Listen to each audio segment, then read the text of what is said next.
রোজই ঘুম থেকে সকালে ওঠারই চেষ্টা করি, তবে জানো তো মাঝে মাঝে একটু যেন কেমন লেট হয়ে যায়। মানে শরীর আর সাথ দেয় না, মনে হয় কি আর একটু শুয়ে থাকি। আর এখন যেহেতু শীত পড়ে গেছে, সেহেতু তো লেপ ছেড়ে উঠতে ইচ্ছা করে না, সেই কারণে মাঝে মাঝে একটুখানি লেট হয়ে যায়। আজকেও ঘুম থেকে উঠতে একটু লেট হয়ে গেছে, এখন না 7টা বাজে। আর মাম্মামও আমার সঙ্গে সঙ্গেই আজকে উঠে পড়েছে। তবে অনেকটা আগেই বিছানায় উঠে পড়েছিলাম, তবে ঘুম থেকে উঠে মানে বিছানা ছেড়ে আসতে 7টা বেজে গেল। আর এই দেখো মাম্মাম এখানে বসে বসে রয়েছে, ওকে কিন্তু আমি সকালে শীতের ড্রেস পরিয়ে দিয়েছি। আর এই যে ও এখন একটু ফোনটা দিয়েছি, ফোনটা দেখছে, আর সেই ফাঁকে আমি কাজগুলো করব। আর ওকে যদি এরকম ফোন দিয়ে না বসিয়ে দিই, তাহলে না আমার পেছনে পেছনে ঘুরে বেড়াবে, কাজ করতে আমার ভীষণই প্রবলেম হবে। আর সকালে দেখলে দুটো ডিম সিদ্ধ বসিয়ে দিলাম। মাম্মাম যেহেতু সকাল সকাল ঘুম থেকে উঠেছে, সেহেতু ওর খিদেটাও তাড়াতাড়ি পেয়ে যাবে, তাই সকালে ভাবলাম একটা ডিম সিদ্ধ খাইয়ে দেব, তারপরে অন্য কিছু খাওয়াবো। আর এই দেখো ঘুম থেকে উঠে কিন্তু মাম্মাম এই ঘরে এসেছিল, আর এই ঘরে এসে একটু খেলা করেছিল, সেই কারণে এই ঘরটাও একটু এলোমেলো হয়ে রয়েছে, তাই এই ঘরটাকে আগে গুছিয়ে নিচ্ছি। রোজ এত সকালে ঘুম থেকে উঠি, তবুও সংসারের কাজ করে কমপ্লিট করতে পারি না। আর আজকে এই যে দেরি করে উঠেও আমাকে কাজগুলো কিন্তু সময়ের মধ্যে শেষ করতে হবে। তবে যেদিন একটু ঘুম থেকে উঠতে দেরি হয়ে যায়, সেদিন কিন্তু একটু বুদ্ধি করেই কাজগুলো করতে হয়, না হলে কিন্তু একদমই কাজগুলো করে উঠতে পারবো না। তবে আজকে একটা দিক ভালো হয়েছে, কি বলো তো, আজকে আমার একটা কাজ কিন্তু কম আছে, ওই যে বাসনগুলো মাজা। কেন কি কালকে ওই যে নিমন্ত্রণ খেতে গেছিলাম, সেই জন্য আর রাতে তো খাওয়া দাওয়া হয়নি, তাই কিন্তু আজকে বাসনপত্রও বেরায়নি, তাই আর বাসন মাজা নেই, সেই কারণেই একটু লেট করে উঠলাম আজকে। মাম্মাম যেহেতু ঘুম থেকে সকালেই উঠে পড়েছে, সেহেতু এখন এই বিছনাটাও কিন্তু তুলে নেব। কতদিন যে এই বিছনা আমি সকালবেলা তুলতে পারিনি তার কোনো ঠিক নেই। মাম্মাম হওয়ার পরে মনে হয় এই বিছনাটা আমি সকালে একদমই তুলতে পারি না। ওই যে সকালে খাওয়া দাওয়ার পরে তারপরে এসে আমি এই বিছনাটা তুলি, কেন কি মাম্মাম তো অনেক বেলা অবধি ঘুমিয়ে থাকে, সেই কারণেই। তাই আজকে ভাবলাম না, একবারে মাম্মাম যখন উঠে পড়েছে সকাল সকালে বিছনাটা তুলে তারপরে একবারে বাইরে যাব। আর এই যে এর মধ্যে কিন্তু আমার বিছনাটা তোলা হয়েছে, খুব সুন্দর করে কিন্তু আমার ঘরের বিছনাটা তুলে নিলাম। আর এই রকম গুছিয়ে গাছিয়ে সুন্দর করে সংসারের কাজগুলো করলে না খুব দেখতে ভালো লাগে, আর নিজের মনেরও শান্তি লাগে। সকালে সব কাজগুলো শেষ করে এখন মাম্মামকে আগে ব্রাশ করিয়ে দিয়েছি, আর আমিও এখন ব্রাশ করে নিচ্ছি। আর ব্রাশ করতে করতে এই জায়গাটায় দাঁড়াতে না অনেক ভালো লাগে, এখানে সকালবেলা একটু রোদ আসে, সেই কারণেই। তো ব্রাশ করে নিয়েছি, আর এখন সকালে রান্নাবান্নাটাও করতে হবে। তো রান্নাবান্না আজকে কি করব সেটাই ভাবছি। তাই ভাবলাম এই যে দেখো, একটু সবজি নিয়ে বসে পড়েছি সবজি কাটতে। এখানে আছে ফুলকপি, আলু আর পেঁয়াজ, এটা একটু ভাজবো। মানে সমস্ত সবজিগুলো একসঙ্গে কুচু কুচু করে কেটে তারপর একটু ভাজি করব।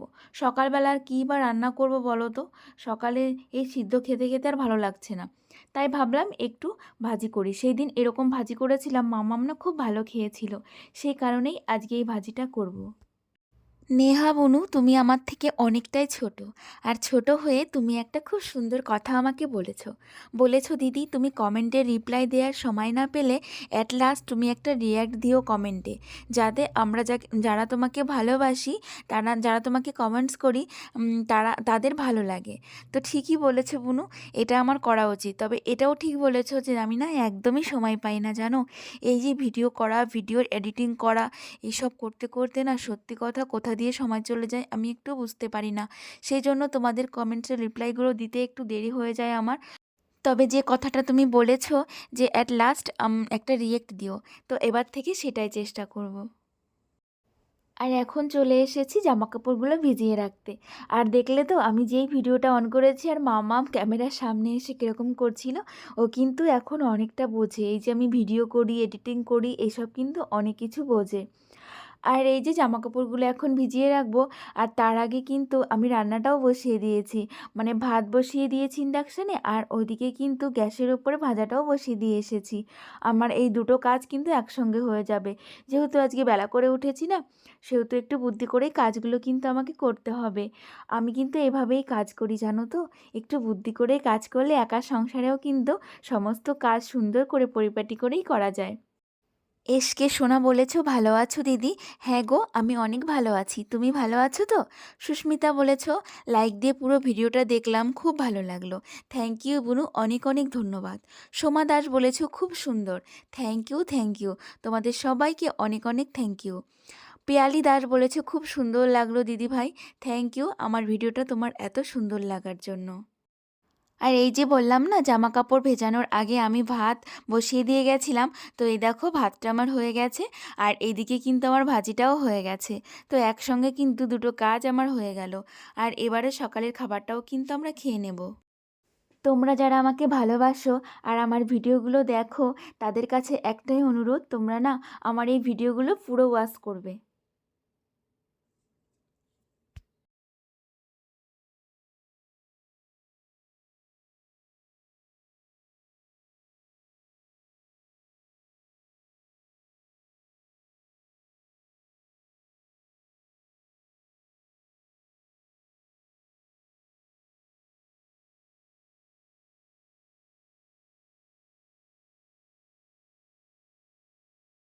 সকালে খাওয়া দাওয়ার পরে তারপরে এই যে মামামের সঙ্গে একটু লেবু খাচ্ছিলাম রোদে বসে বসে, খুব ভালো লাগছিল।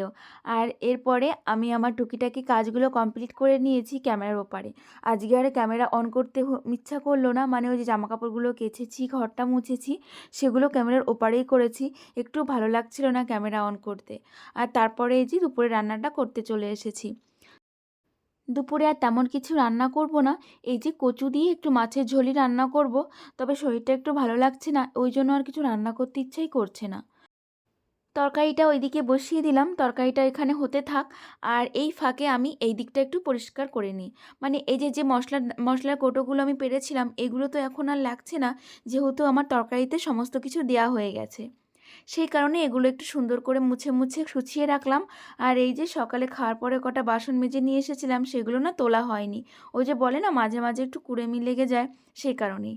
তো সেইগুলো একটু সুন্দর করে গুছিয়ে এখানটা একটু মুছে রেখে দেবো, তাহলে আর রান্নার পরে আমাকে আর কোনো ঝামেলা করতে হবে না।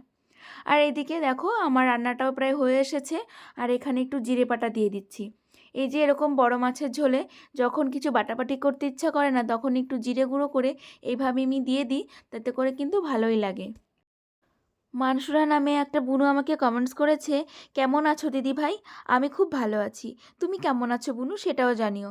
তুমি বললে যে আমার তোমার শোকেস ট্যুর দেখাবে, কই আর দেখালে না তো?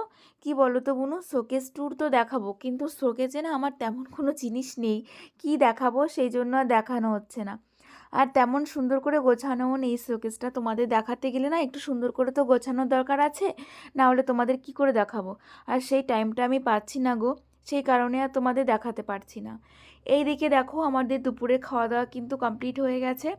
আর এখন আমি রান্নাঘরটাকে গুছিয়ে তারপরে এই যে মাম্মামের জন্য একটু ফল কেটে দিচ্ছি। তবে এত বড় একটা আপেল মাম্মাম একা খাবে না, ও খাবে আর তার সঙ্গে আমরাও খেয়ে নেব। আর এটা নিয়ে আমি একদম চলে যাব ঘরে। ঘরে বসে বসেই কিন্তু এখন আপেলটা খাওয়া দাওয়া করব। আর এই শীতের সময়, এই সময়টা আমার খুব ভালো লাগে জানো। এই যে এখন গিয়ে একটু লেপের তলায় পা দিয়ে বসে থাকবো, ঘুমাবো না, তবে লেপের তলায় পা দিয়ে বসে থাকবো। একটু রেস্ট নিয়ে তারপরে আবার উঠে চলে এলাম। হঠাৎই মনে পড়লো আমার অনেক জামাকাপড় মেলা রয়েছে। সকালে তো এগুলো কেচে নেড়ে দিয়েছিলাম, সেগুলোকে তুলতে হবে, না হলে আবার একটু পরেই নিশির পড়া শুরু হয়ে যাবে। এখন যেহেতু ঠান্ডা, সেহেতু কিন্তু নিশিরও পরে সন্ধ্যার পরে, তো এগুলো না ভিজে যাবে, তাই এগুলো থেকে তাড়াতাড়ি করে ঘরে তুলতে হবে। আর এই সমস্ত জামাকাপড়গুলো কিন্তু ভেজা রয়েছে, এগুলোকে আবার ঘরে মেলে দেব, তারপরে আবার কালকে নেড়ে দেব, কালকে গিয়ে শোকাবে। এখন একদিনে একটাও জামা কাপড় শুকায় না জানো, দুদিন লেগেই যায়। আর এখন সন্ধ্যার পরে মাম্মামের জন্য একটু ম্যাগি বানাচ্ছি। আর এই টাইমটায় কিন্তু মাম্মাম রোজই দুধ খায়, তবে আজকেও দুধটা জাল দিয়েছিলাম, ও খাবে না বলেছে, ও ম্যাগি খাবে বায়না করেছে। তাই এই যে একটু ম্যাগি বানিয়ে দিলাম, আর ম্যাগিটা কিন্তু হয়ে গেছে। এটা এখন একটু ঠান্ডা হতে থাক, ওইদিকে আমি একটু আমার কাজগুলো করে ফেলি। ম্যাগিটা ঠান্ডা হতে হতে ভাবলাম এই যে দুপুরে যে থালা বাসনগুলো মেজে রেখেছিলাম এগুলো তো ঝুড়িতে রাখা হয়নি, তাই এখন এগুলোকে সুন্দর করে গুছিয়ে রেখে দেবো।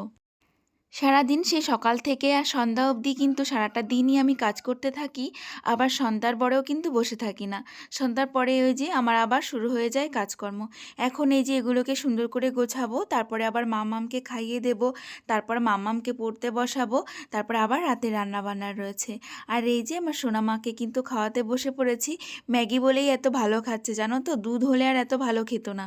সত্যি কথা গো, আমরা বড়রাই কি আর বাচ্চারাই কি, মানে খারাপ জিনিসটাই কিন্তু আমরা ভালোবেসে খাই, আর ভালো জিনিসটা কিন্তু খেতেই চাই না। আমরা বড়রাও দেখবে যেটা আমাদের ক্ষতি করবে সেটাই আমাদের খেতে ভালো লাগে। একটা বুনু আমাকে কমেন্টস করেছিলে, বলেছিলে দিদিভাই তোমার বাড়িটা কোথায়? আমার বাড়ি হচ্ছে নদিয়া জেলার বগুলাতে। তুমি যদি চিনে থাকো তাহলে অবশ্যই জানাবে যে তুমি বগুলা চেনো, আর তোমার বাড়িটা কোথায় সেটাও কিন্তু তুমি জানাবে। আর এই যে দেখো দুধটা তো মাম্মাম আজকে খেলো না, তাই আর বাসি করলাম না দুধটা, ভাবলাম একটু কিছু বানিয়ে নিই। ঘরে সিমই ছিল, সেটা দিয়ে একটু সিমই রান্না করে নিচ্ছি। আমি এইরকমই করি জানো তো, দুধটা যেদিন থেকে যায় না, মাঝে মাঝে এরকম সুজি না হলে সিমই এরকম রান্না করে নিই। এক বাটি সুজি বা সিমই হলেই আমাদের তিনজনের হয়ে যায়। আমরা তো অত বেশি খাই না, অল্প অল্প করেই আমাদের হয়ে যায়। তবে এটা রাতে খাবো কি না সেটা বলতে পারছি না, হয়তো সকালেই খাবো, রাতে আর এখন খাবো না। শীতের সময় সন্ধ্যার কিছু খেলে না রাতে আর খাওয়া দাওয়া যায় না, তাই ভাবলাম এখন আর এটা খাবো না, একবারে কালকেই খাবো। একটা দিদিভাই জানতে চেয়েছো যে তোমার মামামের বয়স কত? মামামের বয়স 3 বছর এখনও হয়নি, তবে এই তো আর 2 মাস পরেই কিন্তু মামামের 3 বছর হয়ে যাবে। মানে জানুয়ারির 31 তারিখে হচ্ছে মামামের জন্মদিন। জানুয়ারির 31 তারিখে কিন্তু মামামের 3 বছর কমপ্লিট হয়ে যাবে। আর এই তো এখন একটু সোনামাকে পড়তে বসিয়েছি, তবে পড়াশোনা তো করছে না, করছে শুধুই দুষ্টুমি। তবুও ওই যে একটু বসাই আর কি, মানে পড়ানোর চেষ্টা করি আর কি। তবে কথা একদমই শোনে না, মানে ও যেটা বলবে সেটাই করতে হবে। আমি যদি বলি এটা পড় সেটা হবে না, ও যেটা বলে সেটাই করতে হবে।